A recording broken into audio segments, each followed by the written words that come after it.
Long before Europe's grand cathedrals rose and its kings ruled from glittering courts, African conquerors crossed the sea, not to plunder, but to illuminate a continent lost in the Dark Ages.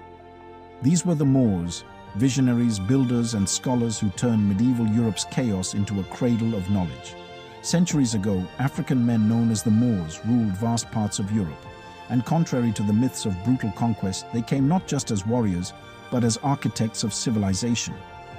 In 711 AD, a Berber general named Tariq ibn Ziyad landed his forces on a towering rock that still bears his name, Jabal Tariq, now famous as the Rock of Gibraltar. Over the next 700 years, the Moors transformed the Iberian Peninsula. While much of Europe's nobility still slept on straw alongside livestock, Moorish cities like Cordoba and Granada glowed with street lamps, flowing fountains, grand libraries, and bustling hospitals. They brought sophisticated advances in algebra, astronomy, medicine, and architecture, laying the intellectual groundwork that would help ignite the European Renaissance. They introduced soap, public baths, and the radical idea that clean water and sanitation could prevent disease, concepts centuries ahead of their time.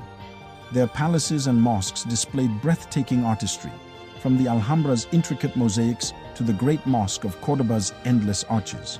But in 1492, the same year Columbus set sail, the Catholic monarchs completed their Reconquista, expelling the last Moorish king, Boabdil, from his stronghold in Granada.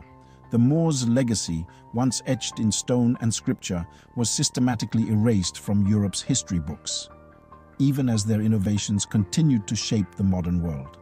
Today, we remember them not as invaders, but as the forgotten guardians of Europe's rebirth, the African men who brought light where there was darkness.